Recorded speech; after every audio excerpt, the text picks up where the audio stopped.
Hi, I would like to welcome you to our Know Before You Vote on the Issue series.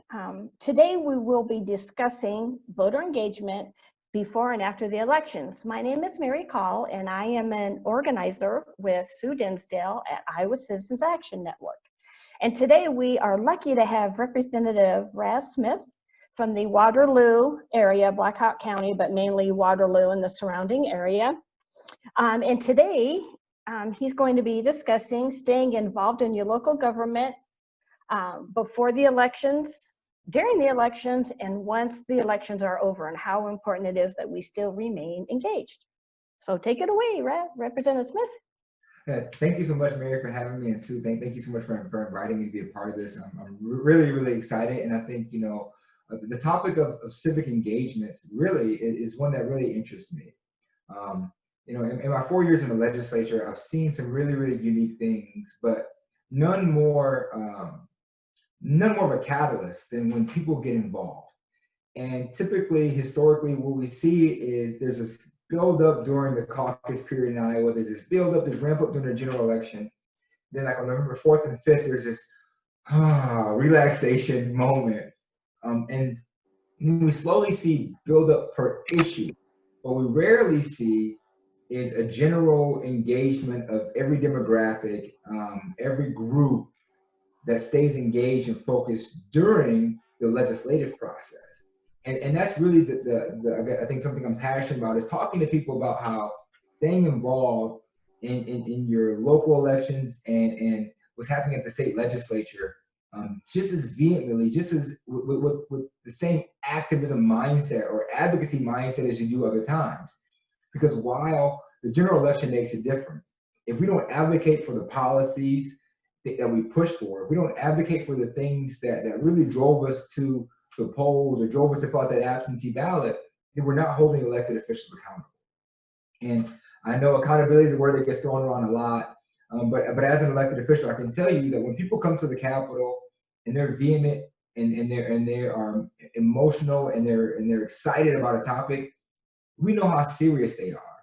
And it can't always be topics of abortion or female reproductive rights. It can't always be collective bargaining. It can't always be guns. It has to be the day-to-day things that impact 90% of Iowans, right? It has to be wage equity. It has to be pay equity.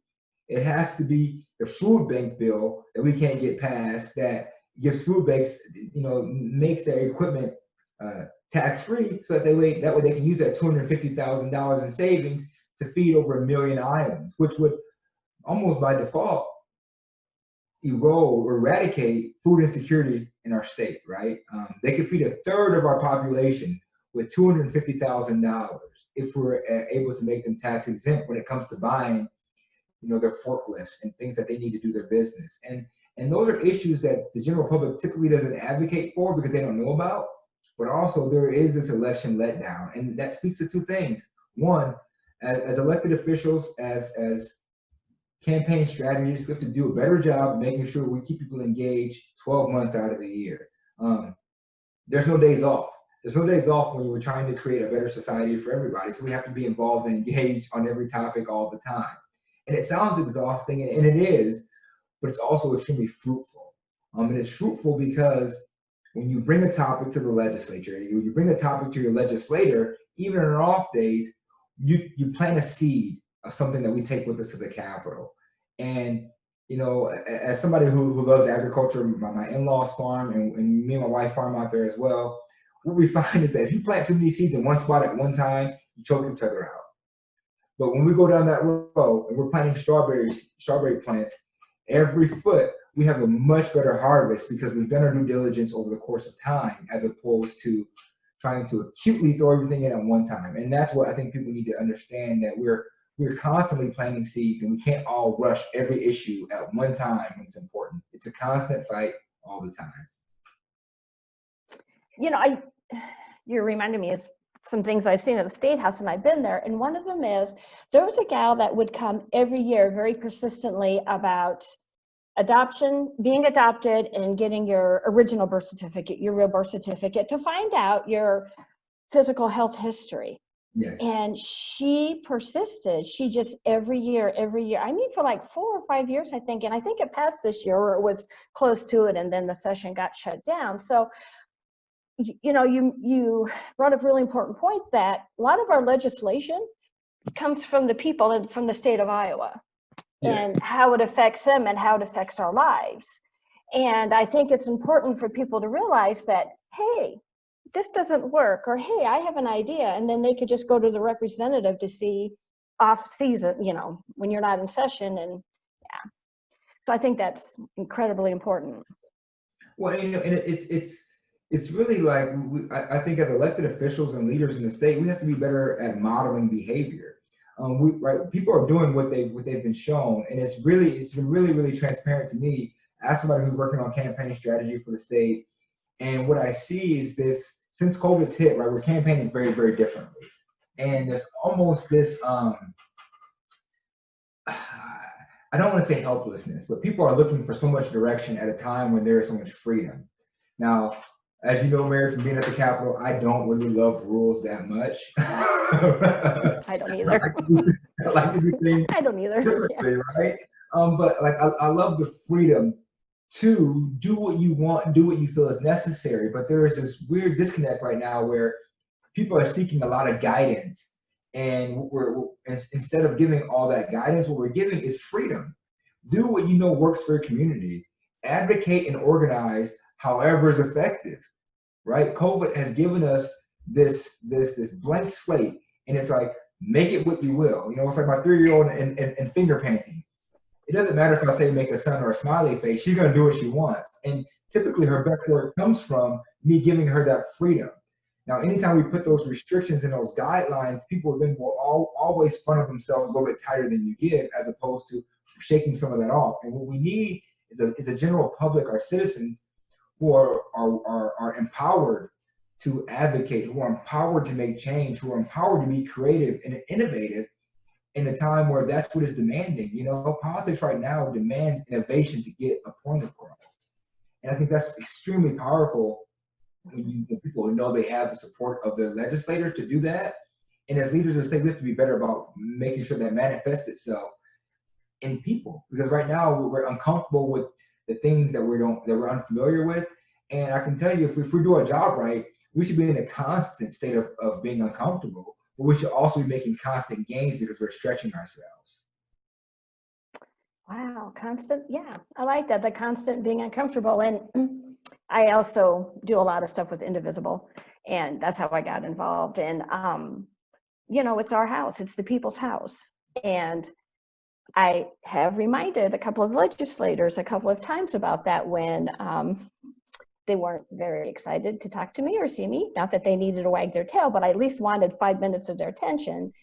And I was silenced pretty quickly. So it's, you know, it's our house, and it's up to each one of us to keep it that way. You know, it's just like with the protesters getting banned from the State House, which is another topic, but that just breaks my heart. It's like, it's their house. So anyway, so what do you recommend? What are your top 3 quick, this isn't pre-planned, people. He's just going to come right off the top of his head. He has no idea what I'm going to ask. What are the 3 things that you recommend for constituents to do to stay involved with their legislator after the election? Oh my goodness. Sorry, this really is unplanned. I like this. This is fun for me, right? Right, we should be uncomfortable. So you got to practice what you preach. I think the first thing I would say is be familiar with what leadership has said the priorities are.